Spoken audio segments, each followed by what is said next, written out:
Hello viewers, हम पढ़ रहे हैं कक्षा 10वीं गणित की प्रश्नावली 3.4 का प्रश्न नंबर पहला। और इसके पहले के सारे प्रश्न हम कर चुके हैं बहुत ही सरल तरीके से। यदि आपने नहीं देखा हो तो चैनल पर देख सकते हो। नीचे डिस्क्रिप्शन में भी लिंक दे रखी है प्लेलिस्ट की, जिससे कि आप आसानी से इसके पहले के भी सारे प्रश्न कर सकते हो। तो प्रश्न नंबर पहला शुरू करते हैं। निम्न समीकरणों के युग्म को विलोपन विधि तथा प्रतिस्थापन विधि से हल कीजिए। कौन सी विधि अधिक उपयुक्त है? तो यहाँ पर हम इसको विलोपन विधि से करेंगे। प्रश्न नंबर जो इसमें पहले का जो पहला दे रखा है, इसमें जो संख्या दे रखी, बहुपद दे रखे हैं, वह x धन y बराबर 5 और 2x ऋण 3y बराबर 4। तो इसको हम हल करेंगे। हम इन्हें समीकरण के नाम दे देंगे। सबसे पहले तो जो पहला बहुपद है यह है x धन y बराबर 5 और ये हो गया समीकरण एक, नाम दे दिया हमने इसे। उसी प्रकार दूसरा है 2x ऋण 3y बराबर 4, इसे समीकरण 2 नाम दे दिया है। अब हमें इसमें विलोपन विधि का प्रयोग करना। और विलोपन विधि का प्रयोग करने के लिए हमें किसी एक चर को हमें विलोपित करना पड़ेगा, जिससे एक ही चर बचे और उसका मान हम निकाल ले। जैसे यहाँ जो दोनों बहुपद दे रखे, इसमें दो चर है x और y, इसमें भी x और y है। तो हम किसी एक को विलोपित कर दे या आपस में काट दे तो एक ही बचेगा और उसका मान हम निकाल लेंगे। तो इसके लिए जो विधि प्रयोग होती है वह विलोपन विधि होती है। और उसके लिए हम क्या करते हैं, जैसे हमें x को विलोपित करना है तो हम क्या करते हैं कि इसके जो गुणक होते हैं उसको हम समान कर देंगे। जैसे यहाँ पे 2x है तो यदि यहाँ पे भी 2x होगा और उनको घटाएंगे तो वह हल हो जाएगा। तो इसको हम करेंगे तो आपको आसानी से समझ में आ जाएगा। तो हम यहाँ लिखेंगे x के गुणकों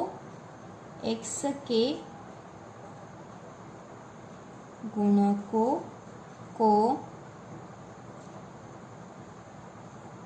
समान करने के लिए x के गुणकों को समान करने के लिए समीकरण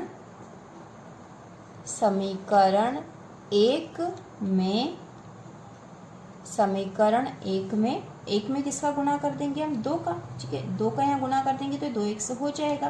तो समीकरण 1 में 2 का तथा समीकरण 2 में 1 का गुणा करने पर, ठीक है, यहाँ पर तो हम 2 का गुणा कर देंगे और इसमें ये एक ही x है तो 1 का यहाँ गुणा कर देंगे। तो इस तरह से ये x वाले जो पद है समान हो जाएंगे और इसको हम विलोपित आसानी से कर सकेंगे। तो पहले गुणा कर लेते हैं। तो समीकरण 1 है x धन y बराबर 5, इसमें हमें गुणा करना है 2 का। और समीकरण 2 है 2x ऋण 3y बराबर 4 और इसमें हम गुणा करेंगे 1 का। तो गुणा करके हम यहाँ लिख देते हैं।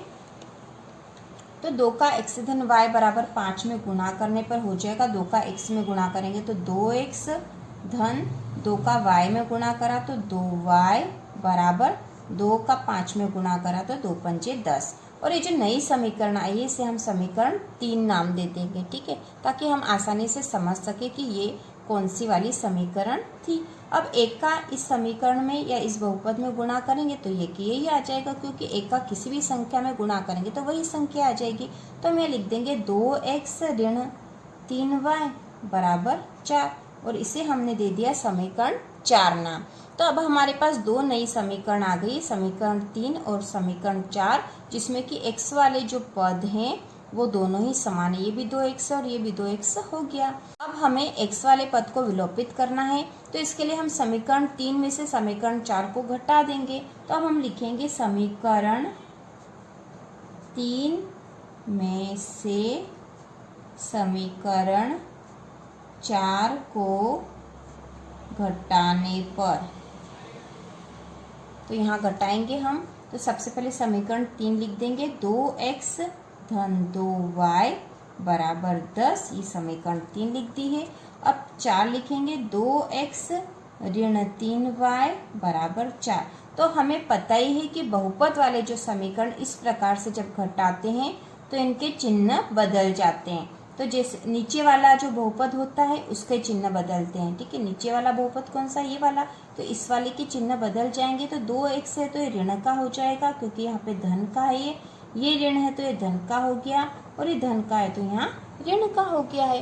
तो अब हम इसको घटाएंगे तो देखो ये धन के 2x है और ये ऋण का 2x है, तो ये दोनों आपस में, धन और ऋण आपस में कट गए, बराबर संख्या, और ये धन और ऋण है तो ये कट गई आपस में। अब यहाँ पे धन के 2y हैं और ये धन के 3y है, तो 2 और 3 5y हो जाएंगे धन के, बराबर। अब यहाँ ऋण है तो 10 में से ऋण 4 है, 10 ऋण 4 है, 10 में से 4 घट जाएंगे क्योंकि ऋण का है, तो 10 में से 4 घटेंगे तो क्या बचेगा यहाँ पर 6, और उसमें चिन्ह क्या आएगा, धन का, क्योंकि धन की संख्या बड़ी है। ये धन और ऋण था इसलिए घट गए दोनों, और 10 में से 4 घटा है तो 6 बचे हैं, और 6 धन का है क्योंकि धन वाली संख्या बड़ी है। तो 5y बराबर 6 आए हैं, तो y बराबर कितना हो जाएगा, तो हम यहाँ लिखेंगे y बराबर 6/5, क्योंकि 5 गुना में था तो यहाँ बट्टे में चला जाएगा। तो इस प्रकार हमारे पास y का मान आ गया है। अब हमें x का मान निकालना है, तो हम y के मान को कहाँ रख देंगे, समीकरण 1 में। हम किसी भी समीकरण में रख सकते हैं, लेकिन समीकरण 1 में रखेंगे तो बहुत आसान हो जाएगा। तो हम यहाँ लिखेंगे y का मान समीकरण 1 में रखने पर, समीकरण 1 में रखेंगे जिससे कि हमें x का मान भी मिल जाए। तो समीकरण 1 क्या थी, x धन y बराबर 5, ये समीकरण 1 थी। अब इसमें y का मान हमें रखना है, तो x तो ऐसे ही लिख देंगे, x धन y की जगह हम लिख देंगे 6/5 बराबर 5। तो अब x का मान निकालना है, तो x बराबर हो जाएगा 5, और ये धन का 6/5 है तो उधर जाएगा, तो ये ऋण का हो गया, ऋण 6/5, इसके बट्टे कुछ नहीं तो हम 1 लिख देंगे ताकि इसको आसानी से हल कर सके। अब इन दोनों का एलसीएम निकालेंगे तो आ जाएगा 5। अब 1 का पहाड़ा 5 बार बोला तो 5 आया, 5 का 5 में गुणा करा तो 25 हो गए। यहाँ पर हमने इन दोनों में से 5 और 1 में से एलसीएम निकाला है, एलसीएम आ गया है 5, इसको हल करेंगे हम। तो 1 का पहाड़ा 5 बार बोला तो 5 आए, और 5 का 5 में गुणा करा तो 25 हो गए हैं। अब यहाँ ऋण का चिन्ह आ जाएगा। अब 5 एकम 5, 1 ही आया, 1 का 6 में गुणा करा तो 6 आ गए। यहाँ पे x का मान निकाल रहे हैं तो हम x बराबर भी लिख देंगे। अब 25 में से 6 घटाएंगे तो कितने बच जाएंगे, 19। ठीक है, तो x बराबर हम लिख देंगे 19/5। तो ये x का मान भी हमारे पास आ गया है। अब हम लिख देंगे आंसर, x बराबर 6/5 और y बराबर 19/5। तो ये हमारा आंसर आ गया है। बहुत ही आसान प्रश्न था, बस इसको समझ के करना है। अब हम करेंगे इसका प्रश्न नंबर दूसरा। 3x धन 4y बराबर 10 और 2x ऋण 2y बराबर 2। इसे भी हम उसी विधि से, विलोपन विधि से हल करेंगे। तो शुरू करते हैं। तो इसे हल करने के लिए पहले बहुपद लिख लेंगे हम, जैसे पहला दे रखा है 3x धन 4y बराबर 10, इसे हम समीकरण 1 नाम दे देंगे। और जो दूसरा दे रखा है 2x ऋण 2y बराबर 2, इसे समीकरण 2 नाम दे देंगे। अब हमें तो विलोपन विधि का प्रयोग करना, और विलोपन विधि का प्रयोग करने के लिए किसी एक चर पद को विलोपित करना पड़ेगा। तो इस प्रश्न में, इस सवाल में 2 चर पद है। तो पहले वाले समीकरण में x और y 2 चर है, और दूसरे में भी x और y 2 चर है। तो यदि x वाले को हम विलोपित कर दें तो y वाले का हम मान निकाल सकते हैं। तो इसको विलोपन करने के लिए हमें क्या करना पड़ेगा कि ये दोनों चर पद समान करने पड़ेंगे। इसे समान करने के लिए हम यहाँ पर जो 2 है तो 2 का गुणा इस ऊपर वाले बहुपद में कर देंगे, और यहाँ जो 3 है 3 का गुणा इस बहुपद में कर देंगे। तो इससे क्या हो जाएगा कि x का मान बराबर हो जाएगा, क्योंकि 2 का गुणा 3 में करेंगे तो 2 तिया 6x हो जाएगा, और 3 का गुणा 2 में करेंगे तो 3 दूना 6x हो जाएगा। तो इसे करेंगे तो आप आसानी से समझ जाओगे। तो हम यहाँ लिखेंगे x के गुणकों को समान करने के लिए, x के गुणकों को समान करने के लिए समीकरण 1 में समीकरण 1 में किसका गुणा कर देंगे? 2 का। 2 का गुणा तथा समीकरण 2 में 3 का। 3 का गुणा करने पर, तो अब हम कर देते हैं। तो समीकरण 1 जो है वह है, यहाँ से लिख देंगे 3x धन 4y बराबर 10। इसमें हमें गुणा करना है 2 का, तो हमने यहाँ 2 लिख दिया है। उसी प्रकार जो दूसरी समीकरण है वह है 2x ऋण 2y बराबर 2, और इसमें हमें गुणा करना है 3 का। तो इसको गुणा करने के बाद हम जो मान आएगा वो यही लिख देंगे। तो 2 का गुणा करेंगे इस पूरे बहुपद में, 2 का गुणा 3 में करेंगे तो 2 तिया 6x हो जाएगा, तो 6x। उसके बाद धन 2 का गुणा 4 में करा तो 2 चौक 8, 8y बराबर 2 का गुणा 10 में करा तो 2 धाम 20। तो यह आ गई है नई समीकरण। इसे हम दे देंगे समीकरण 3 नाम। समीकरण 3 नाम दे दिया हमने इसे। अब यहाँ जो मान आएगा उससे भी हम निकालेंगे। तो 3 का गुणा 2 में करा तो 3 दूना 6x हो गया है, 6x। इसके बाद ये धन का और ये ऋण का, तो यहाँ ऋण आएगा, ठीक है, धन ऋण ऋण हो गया है यहाँ पे। और यहाँ हमने सीधा धन लिख दिया था क्योंकि ये भी धन का था और ये भी धन का था, तो यहाँ इसको ध्यान देने की आवश्यकता ही नहीं थी क्योंकि दोनों ही धन के थे। लेकिन यहाँ पे ऋण वाली थी तो धन ऋण ऋण हो गया है। 3 का गुणा 2 में करा तो 3 दूना 6, तो 6y हो गया ये, ठीक है। 3 दूना 6y बराबर 3 दूना 6, और इसे हम समीकरण 4 नाम दे देंगे। तो अब देखो, जो हम चाहते थे कि x वाले बहुपद के जो गुणक है वो समान हो जाए, तो यहाँ हो गए हैं। ये 6x हो गया, ये 6x हो गया।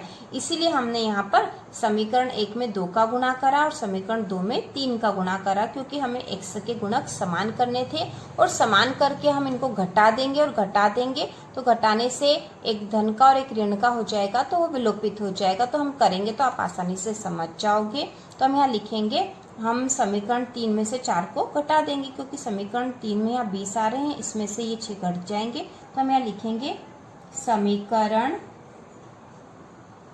3 में से समीकरण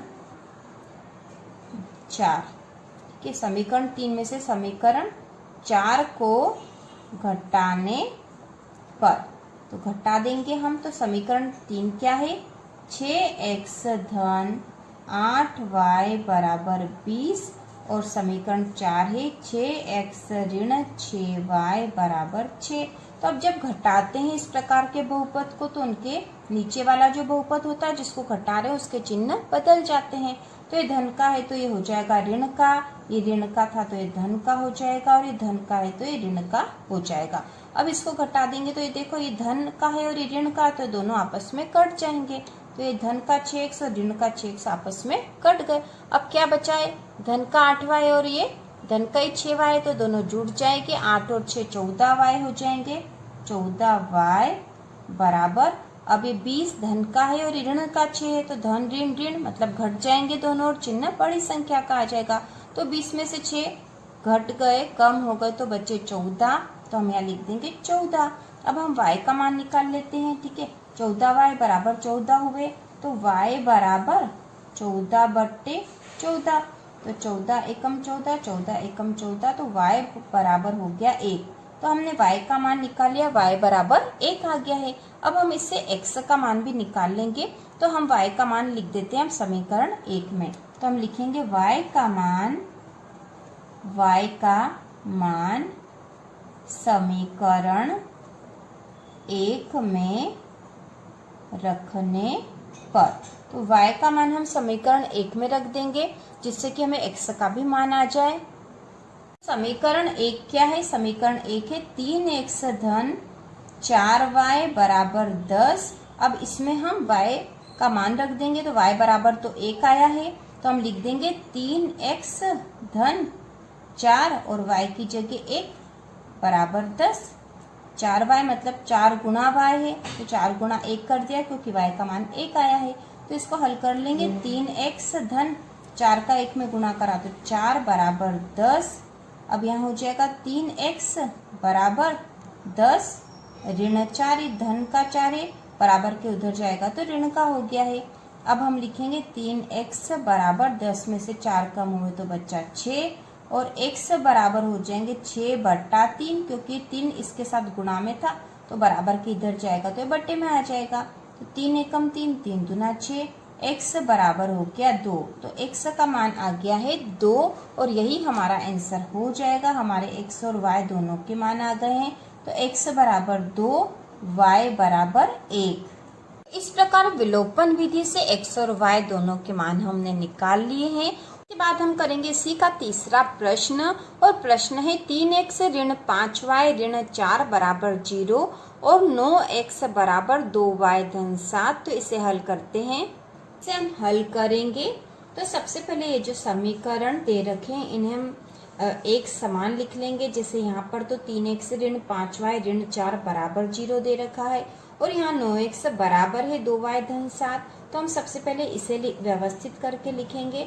तो जैसे यहाँ लिखा है 3x ऋण 5y बराबर, ठीक है, अब हमने यहाँ बराबर कर दिया और ये ऋण के 4 बराबर के उधर लेके चले जाएंगे तो धन के 4 हो जाएंगे। तो हमने यहाँ लिख दिया धन 4। तो ये समीकरण बन गया 3x ऋण 5y बराबर 4। इसी को हमने इस प्रकार से व्यवस्थित कर लिया और इसे नाम दे देंगे समीकरण 1। इसके बाद यहाँ पर जो दे रखा है 9x बराबर है 2y धन 7, तो इसे भी हम इस रूप में लिखेंगे।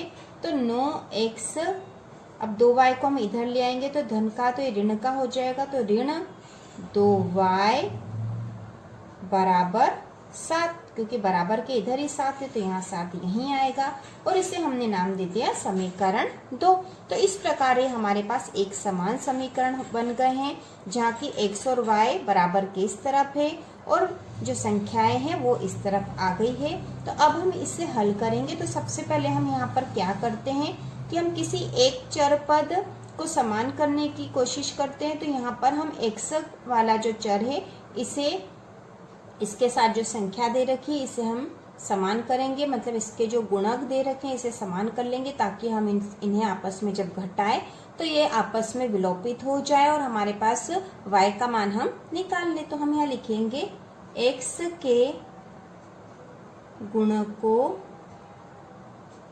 को समान करने के लिए, तो गुणकों को समान करने के लिए हम क्या करेंगे, तो हमें यहाँ पर जैसे यहाँ तो 3x है और यहाँ 9x है तो हम क्या करेंगे कि 9 का गुणा ऊपर कर देंगे और 3 का गुणा नीचे कर देंगे, इससे कि x जो है दोनों के ही मान समान आ जाएंगे। तो हम लिखेंगे करने के लिए समीकरण 1 में, तो समीकरण 1 में हमें किसका गुणा करना है, 9 का गुणा करने पर तथा समीकरण 2 में 3 का गुणा करने पर। तो हम यहाँ लिखेंगे अब, तो समीकरण 1 क्या हमारे पास है 3x ऋण 5y बराबर 4 और इसमें हम 9 का गुणा कर देंगे। इसके बाद जो समीकरण 2 क्या है, यह है 9x ऋण 2y बराबर 7 और इसमें हम गुणा कर देंगे 3 का। तो देखो ये समीकरण अब क्या बन जाएगी, तो 9 का गुणा इस पूरी समीकरण में होगा, तो 9 का गुणा 3 में होगा तो 9 × 27 x हो जाएंगे। फिर 9 का गुणा 5 में होगा तो ये धन का और ये ऋण का, तो धन ऋण ऋण हो जाएगा तो हम यहाँ ऋण लगाएंगे। 9 का 5 में करेंगे तो 9 × 5 = 45 y बराबर 9 का गुणा 4 में तो 9 × 36 और इसे समीकरण 3 नाम दे दिया हमने। समीकरण 3 नाम दे देंगे ताकि हम इसको आसानी से पहचान लेंगे। फिर हम इसका भी गुणा कर देंगे, तो 9 का गुणा 3 में करा तो 9 × 27 x, ठीक है। अब इस समीकरण में हमने 3 का गुणा करना शुरू करा है, 9 का गुणा 3 में करेंगे तो 9 × 27 और ये x है तो x आएगा ही सही। अब यहाँ सही, और ये धन है ये ऋण है तो धन ऋण ऋण हो जाएगा। 3 का गुणा 2 में करेंगे तो 3 दूना 6y हो जाएगा, यहाँ 6y, फिर बराबर 3 का गुणा 7 में करेंगे तो 3 × 7 = 21 और इसे हमने दे दिया नाम समीकरण 4। तो अब हमारे पास दो नई समीकरण हो गई, समीकरण 3 और समीकरण 4। और जो हम चाहते थे किसी एक चर पद का मान समान हो जाए, तो हमने x के मान समान कर लिए। ये भी 27x और ये भी 27x हो गया है। अब हम समीकरण 3 में से समीकरण 4 को घटा देंगे, तो हम लिखेंगे अब समीकरण 3 में से समीकरण 4 को घटाने पर, तो अब हम घटा देंगे। तो समीकरण 3 क्या है, इससे पहले लिख लेते हैं। समीकरण 3 है 27x ऋण 45y बराबर 36, और समीकरण 4 है 27x ऋण 6y बराबर 21। तो अब जब हम इसको घटाते हैं तो जो नीचे वाला जो समीकरण होता है उसके चिन्ह बदल जाते हैं, क्योंकि ये घटाव हो रहा है इसलिए। तो ये धन का है तो ये ऋण हो जाएगा, यहाँ पे ऋण से धन हो जाएगा, और ये धन का है तो ऋण हो जाएगा। तो जिसके भी आगे कोई चिन्ह नहीं लगा है तो वो धन की संख्या होती है। तो अब घटा देंगे तो ये धन के 27x और ऋण के 27x से ये आपस में कट जाएंगे। तो यहाँ पे x वाला पद विलोपित हो गया, जो कि हम करना चाहते थे। अब ये ऋण के 45y है और ये धन का 6y है, तो ये ऋण और धन और ऋण जो है घटेंगे आपस में, और चिन्ह बड़ी संख्या का आएगा। तो 45 में से 6 घट जाएंगे तो बच्चे 39, और चिन्ह कैसा आएगा, बड़ी संख्या का, मतलब ऋण का चिन्ह आ गया है। तो 39y हो गए ये बराबर। अब यहाँ पर 36 में से 21 क्या होंगे, क्योंकि 21 ऋण का है तो ये घट जाएंगे, और चिन्ह किसका आएगा, बड़ी संख्या का। तो यहाँ बड़ी संख्या 36 है जो कि धन की है, तो यहाँ पे चिन्ह धन का आ जाएगा। तो हम पहले घटा देंगे। 6 में से 1 गया तो बच्चा 5, 3 में से 2 गया तो बच्चा 1, और ये धन का होगा क्योंकि बड़ी संख्या धन की है। तो अब हमारे पास आ गए हैं ऋण 39y बराबर 15। तो इसे और हल करेंगे जिससे कि हम y का मान निकाल लें। तो अब यहाँ पे y बराबर हो जाएंगे 15/39, और ये ऋण का होगा क्योंकि 39 ऋण के है तो यहाँ ऋण का चिन्ह आएगा। अब देखो ये 15/39 आए तो क्या ये आपस में कट सकते हैं, तो हाँ कट जाएंगे। 3 से 3 पंजे 15 और 3 एकम 3, 3 तिया 9। तो यहाँ मान क्या आ गया है, ये ऋण का चिन्ह तो रहेगा इसे, तो ऋण 5/13। तो y बराबर क्या आ गया, y बराबर हो गया ऋण 5/13। तो y का मान हमने निकाल लिया है। अब हम x का मान निकालेंगे। x का मान निकालने के लिए हम लिखेंगे y का मान समीकरण 1 में रखने पर, y का मान हम समीकरण 1 में रख देंगे तो हमें x का मान भी निकाल लेंगे हम। तो हम यहाँ लिखेंगे 3x ऋण 5y बराबर 4। ये समीकरण 1 थी, इसमें हम y का मान रख देंगे। तो इसको लिख लेते हैं फिर से, 3x ऋण 5, और y का मान क्या आया है, ऋण 5/13। ऋण 5/13 y का मान है, जो कि हमने लिख दिया है, बराबर 4। तो इसको हल करेंगे आप। 3x, अब देखो ये ऋण के 5 है और यहाँ पर इस 5 का गुणा इस पूरी संख्या में होगा, तो पहले चिन्ह का गुणा होता, तो ऋण का ऋण में गुणा होगा तो क्या आ जाएगा, धन। जब ऋण का ऋण में गुणा होता है तो धन आ जाएगा। अब 5 का 5 में गुणा करा तो हो गया 25/13। ठीक है, 5 का 5 में गुणा करा मतलब 5 का 5/13 में गुणा होगा तो ऊपर वाली संख्याओं का गुणा हो जाएगा। तो 5 का गुणा 5 में करा तो 25 हो गए, बटा 13 ऐसे ही आ जाएगा। ठीक है, तो और ये ऋण और ऋण धन हो गए। जब ऋण ऋण का, ठीक है, ऋण का ऋण से गुणा होता है तो धन हो जाता है, और जब ऋण और ऋण आपस में जुड़ते हैं या घटते हैं तो ऋण ही आएगा या बड़ी संख्या का चिन्ह आता है। तो ये हमें ध्यान रखना है। अब यहाँ हो गया 25/13, बराबर के इधर 4 है तो हमने लिख दिया है। अब यहाँ लिखेंगे हम 3x, क्योंकि x वाला पद है तो हम इस संख्या को उधर ले जाएंगे बराबर के उधर, तो बराबर 4, और ये 25/13 है, धन का है तो बराबर के उधर जाएगा तो ऋण का हो जाएगा, तो ऋण 25/13 हो गया। अब हमें इसे हल करना पड़ेगा, तो 4 के बट्टे में कुछ नहीं, तो 4 का बट्टा 1 लिख सकते हैं। किसी भी संख्या के बट्टे हम 1 लिख सकते हैं। तो अब इसको जब हम हल करेंगे तो इसका एलसीएम हमें लेना पड़ेगा, जिससे कि ये हल होगा। तो हम यहाँ लिखेंगे 3x बराबर, तो देखो इसका एलसीएम ले लेंगे तो 13 और 1 का एलसीएम 13 ही आएगा। अब 1 का 13 में भाग लगाएंगे तो 1 का 13 में भाग कितनी बार जाएगा, 13 बार ही जाएगा। और 13 का गुणा 4 में करेंगे तो 13 चौक 52 हो जाएंगे, मतलब यहाँ 52 आएगा।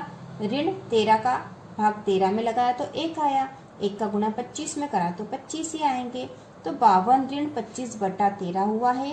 अब 3x बराबर 52 में से 25 घटाएंगे तो यहाँ पे आ जाएंगे 27, ठीक है 27 आएंगे। 52 में से 25 घटाएंगे तो 27 बटा 13 और हल करेंगे, क्योंकि हमें तो x का मान चाहिए था। तो हम लिखेंगे x बराबर, अब देखो ये 3x के साथ गुणा में है, तो जब बराबर के इधर जाएगा तो कहाँ जाएगा, ये बट्टे में जाएगा। तो हम यहाँ लिखेंगे 27 बटा 13 गुणा 3, क्योंकि ये यहाँ पे गुणा में था तो इधर बट्टे वाली संख्या के साथ चला गया, ये बट्टे में चला गया यहाँ पर, ठीक है। अब यहाँ पर 27 से 3 का भाग लग सकता है, कट सकते हैं आपस में, तो 3 एकम 3 और 3 का पाड़ा 9 बार बोलते तो 27 आता है। तो अब x का मान आ गया है 9 बटा 13, आपस में नहीं कट सकता है और यही इसका मान आएगा 9 बटा 13। तो इस प्रकार हमने x और y दोनों के ही मान निकाल लिए हैं। हम आंसर लिखेंगे, आंसर x बराबर 9 बटा 13 और y बराबर ऋण 5 बटा 13। तो इस प्रकार इसके आंसर होंगे। हमने प्रश्न नंबर 3 भी पूरा हल कर लिया है। हम करेंगे इसका प्रश्न नंबर 4 और प्रश्न दे रखा है x बटा 2 धन 2y बटा 3 बराबर ऋण 1 और x ऋण y बटा 3 बराबर 3। तो अब इसे हल करेंगे इसी विधि से, विलोपन विधि से। तो शुरू करते हैं। हल करने के लिए हम सबसे पहले जो समीकरण 1 व 2 नाम दे देते हैं, जैसे कि हम विलोपन विधि में करते हैं। तो यहाँ पे जो सबसे पहला वाला जो दे रखा है समीकरण 1 होगा, तो हम यहाँ लिख देंगे x बटा 2 धन 2y बटा 3 बराबर ऋण 1। ये हो गया हमारा समीकरण 1। इसके बाद जो दूसरा पद दे रखा वह है x ऋण y बटा 3 बराबर 3 और इसे हमने नाम दे दिया समीकरण 2, क्योंकि यह जिस रूप से होना चाहिए उसी रूप में है। x और y बराबर के इस तरफ है और संख्या इस तरफ है, तो हमने इसको समीकरण 1 और 2 नाम दे दिया। तो अब विलोपन विधि में हम क्या करते हैं, हम विलोपन विधि के अनुसार सबसे पहले हम किसी एक चर पद के मान को बराबर कर लेंगे और उसके बाद उसको घटा देंगे, जिससे कि वो विलोपित हो जाएगा और दूसरे का मान निकाल लेंगे। तो हम यहाँ पर किस पद का मान निकालें, तो यहाँ पे x के बट्टे कुछ नहीं, तो हम बट्टा 1 यहाँ लिख सकते हैं। तो अब यहाँ देखो, यहाँ पे x के साथ क्या है 1 बट्टा 1, मतलब 1 है यहाँ पे, और यहाँ x के साथ 1 बट्टा 2 है। तो हमें यहाँ पे भी x बट्टा 2 चाहिए, जिससे कि दोनों बराबर हो जाए। तो हम क्या कर सकते हैं, यहाँ पे इसमें 1 बट्टा 2 का गुणा कर देंगे। यदि हम x में, ठीक है यहाँ पे देखो, यदि हम x में 1 बट्टा 2 का गुणा कर दे तो ये क्या हो जाएगा, x बट्टा 2 बन जाएगा, ठीक है। तो हम यहाँ 1 बट्टा 2 का गुणा कर देंगे इस वाले पद में, मतलब समीकरण 2 में हमें 1 बट्टा 2 का गुणा करना है और समीकरण 1 में हम 1 का गुणा कर देंगे, जिससे कि पूरा पद इसी प्रकार का रह जाएगा। तो हम यहाँ लिखेंगे x के गुणकों को समान करने के लिए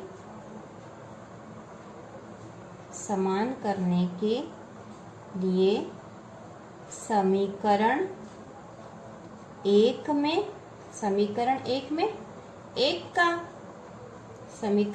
में 1 का गुणा करने पर तथा समीकरण 2 में हम किसका गुणा करेंगे, 1 बट्टा 2 का, क्योंकि हमें x बट्टा 2 चाहिए। समीकरण 2 में x बट्टा 2 का गुणा करने पर, और हम 1 और 1 बट्टा 2 का गुणा क्यों कर रहे हैं, क्योंकि हमें यहाँ पर x वाला जो चर है ये दोनों तरफ बराबर चाहिए। तो यहाँ x बट्टा 2 है और यहाँ x बट्टा 1 है, तो हमें दोनों ही जगह x बट्टा 2 ही चाहिए, इसलिए हम ऐसा कर रहे हैं।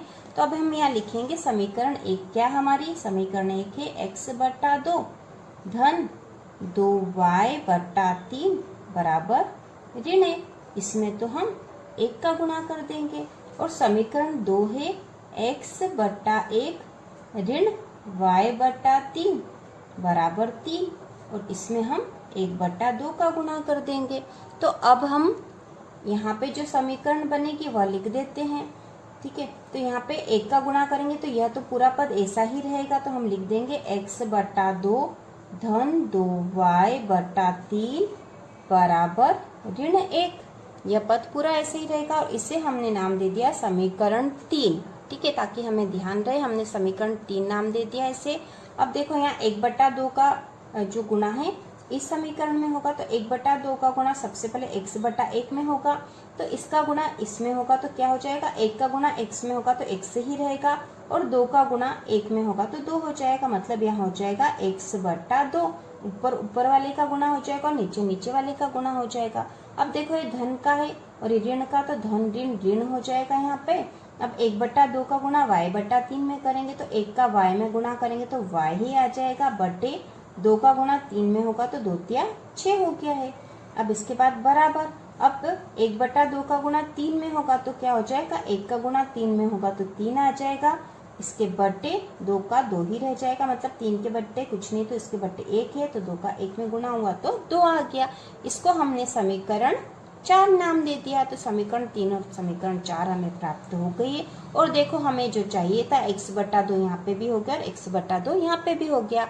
अब हम समीकरण 3 में से समीकरण 4 को घटा देंगे, तो हम लिखेंगे अब समीकरण 3 में से समीकरण 4 को घटाने पर,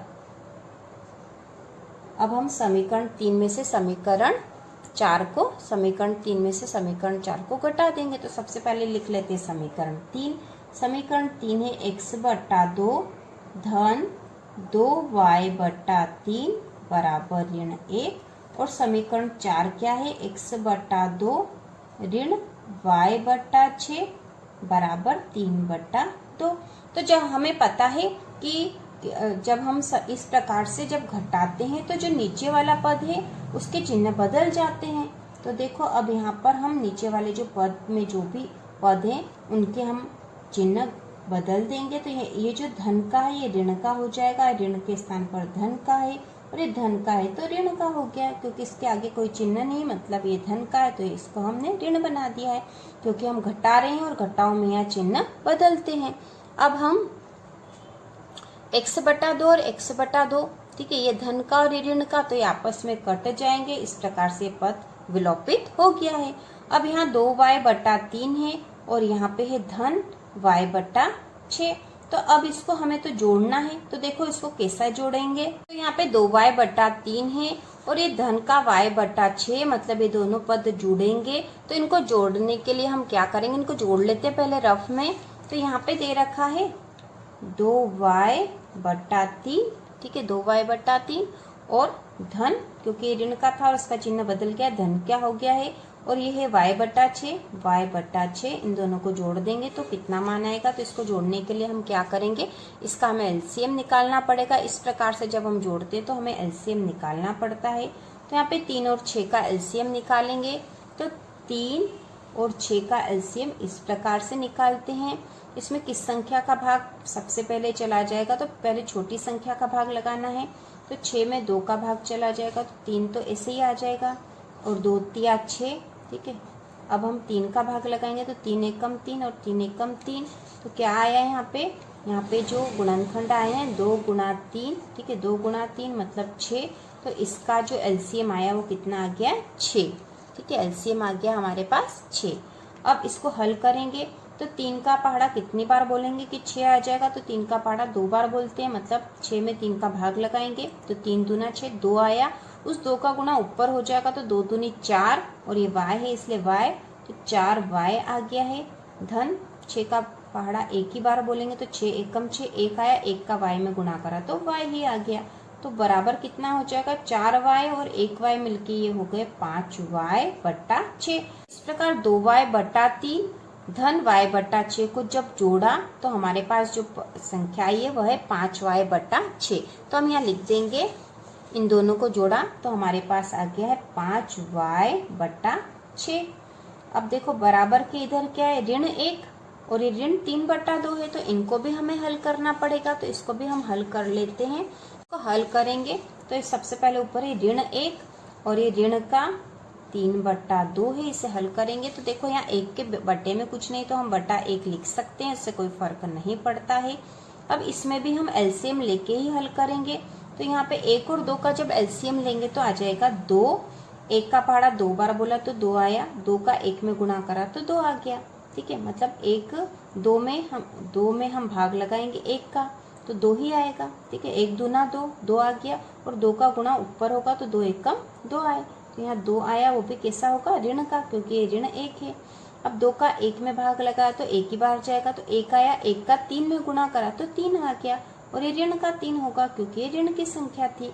अब देखो ये ऋण का 2 ऋण का 3 जुड़ गए तो क्या हो गया, ऋण 5 बटा 2। ठीक है, ऋण 5 बटा 2 हो गया। तो ये हम लिख देंगे यहाँ पर, इन दोनों को जोड़ा, इन दोनों को ऋण वाली संख्याओं को जोड़ दिया तो ऋण 5 बटा 2 इसका मान आ गया है। और हल करेंगे तो हम लिखते हैं 5y। ठीक है, 5y बटा 6 है। अब ये बटा 6 वाली संख्या यदि बराबर के इस तरफ जाएगी तो कैसे इधर जाएगी, ये ऊपर जाएगी। ठीक है, बटे में है तो अब ये ऊपर जाएगी, बराबर के उधर जाएगी तो गुणा में हो जाएगी। तो 5y बराबर ऋण 5 बटा 2 गुणा 6। और उसी प्रकार ये 5 इसके साथ गुणा में है और ये बराबर के इधर जाएगा तो कहाँ जाएगा, बटे में जाएगा। हम एक साथ भी लिख सकते थे, y बराबर ये 5 बटा 6 उधर चला गया तो 6 बटा 5 हो जाएगा, या अलग अलग स्टेप में भी कर सकते हैं। तो y बराबर हो जाएगा ऋण 5 बटा 2 गुणा 6 बटा 5। 5 गुणा में था तो बटे में गया, 6 यहाँ बटे में था तो बराबर के उधर गया तो ऊपर गुणा में गया। ठीक है, अब ये 5 से 5 हमने काट दिया है, 2 एकम 2, 2 तिया 6। तो अब क्या बचा है, ये ऋण की संख्या आएगी, क्योंकि ऋण का 1 का 3 में गुणा करेंगे तो ऋण का 3 हो जाएगा। तो y बराबर आ गया है ऋण 3। ठीक है, ऋण की संख्या थी यहाँ पे, ऋण वाली है इसलिए पूरी संख्या ऋण की हो गई है, और बचा है 3 इसलिए ऋण का 3 बचा है। तो y का मान आ गया है ऋण 3। y बराबर तो हो गया है, y बराबर ऋण 3। अब हम y का मान समीकरण 1 में रख के x का भी मान निकाल लेंगे। तो हम लिखेंगे y का मान समीकरण 1 में रखने पर, और ऐसा क्यों कर रहे हैं, ताकि हमें x का मान भी पता चल जाए। तो समीकरण 1 हमारे पास है x बटा 2 धन 2y बटा 3 बराबर ऋण 1। तो यहाँ पर x बटा 2 धन 2 और y का मान कितना आ गया है, ऋण 3। ठीक है, y का मान हमने लिख दिया है बटा 3 बराबर ऋण 1। इसको हल कर लेंगे तो ये हो जाएगा x बटा 2। अब देखो 2 का गुणा, ये धन वाली है, धन ऋण ऋण हो जाएगा। ठीक है, धन और ये ऋण आ गया, क्योंकि पूरी संख्या ऋण की हो जाएगी। 2 का गुणा 3 में होगा तो 2 तिया 6, और वो भी ऋण के होंगे, ऋण का धन में गुणा करेंगे तो ऋण ही आएगा। तो हम यहाँ लिखेंगे ऋण 6 बटा 3 बराबर ऋण का 1 है इसे यहाँ पर। अब देखो इसको हल करेंगे, हमें x का मान चाहिए तो x वाले पद को इधर रख देते हैं, बराबर ऋण 1, ये ऋण 6 बटा 3 बराबर के उधर जाएगा तो धन का हो जाएगा। तो हम यहाँ लिख देंगे धन 6 बटा 3। इसको हल करेंगे तो इस प्रकार की जो संख्या आती तो एलसीएम से हल होती है। तो इसके बटे कुछ नहीं तो बटा 1 लिख दिया हमने, x बटा 2 बराबर, अब इसका एलसीएम लेंगे तो बटे संख्या क्या, बटे में संख्या कौन कौन सी, 1 है और 3 है, तो इसका एलसीएम लेंगे तो कितना आ जाएगा, 3 आ जाएगा। अब 1 का पहाड़ा 3 बार बोलेंगे या 1 का भाग 3 में लगाएंगे तो 3 बार ही जाएगा, तो और 3 का 1 में गुणा हो जाएगा। ठीक है, 1 का पहाड़ा 3 बार बोला तो 3 आया। अब 3 जो है उसका 1 में गुणा हुआ तो 3 ही आएगा, 3 एकम 3 ही हो जाएगा। तो ये ऋण का 3, क्योंकि ऋण वाली संख्या है तो ये ऋण के 3। अब 3 एकम 3, 1 आया, 1 का 6 में गुणा करा तो 6 ही आएगा, धन 6। तो ऋण 3 धन 6 बटा 3। अब यहाँ पे इसको और हल कर लेंगे तो 6 में से 3 घटा देंगे, क्योंकि धन ऋण ऋण होगा, घटेगा ये, 6 में से 3 घटाएंगे तो 3 बचेगा और इस पे चिन्ह कौन सा होगा, बड़ी संख्या का। तो बड़ी संख्या धन वाली है तो धन के 3 है ये, इसके बटे 3 आ जाएगा। अब 3/3 हो गया है यहाँ पे, तो 3 एकम 3, 3 एकम 3, 3 से 3 कट गया है तो 1 से बराबर क्या हो जाएगा। अब यहाँ तो 1 बच्चा है, यहाँ पे तो 1 बच्चा है और ये जो 2 है यहाँ बटे में है और इसको बराबर के उधर ले जाएंगे तो ये ऊपर जाएगा गुणा में, ठीक है। तो x बराबर हो गया 2, तो x का मान हमारे पास आ गया 2। तो इस प्रकार ये आंसर हो गया है। आंसर x बराबर 2, y बराबर -3। तो इस प्रकार हमने प्रश्न नंबर चौथा भी कर लिया है। प्रश्न नंबर 1 का चौथा है यह। और इसी प्रकार के और वीडियो देखने के लिए कक्षा 9वीं और 10वीं की संपूर्ण तैयारी के लिए चैनल को सब्सक्राइब कीजिए।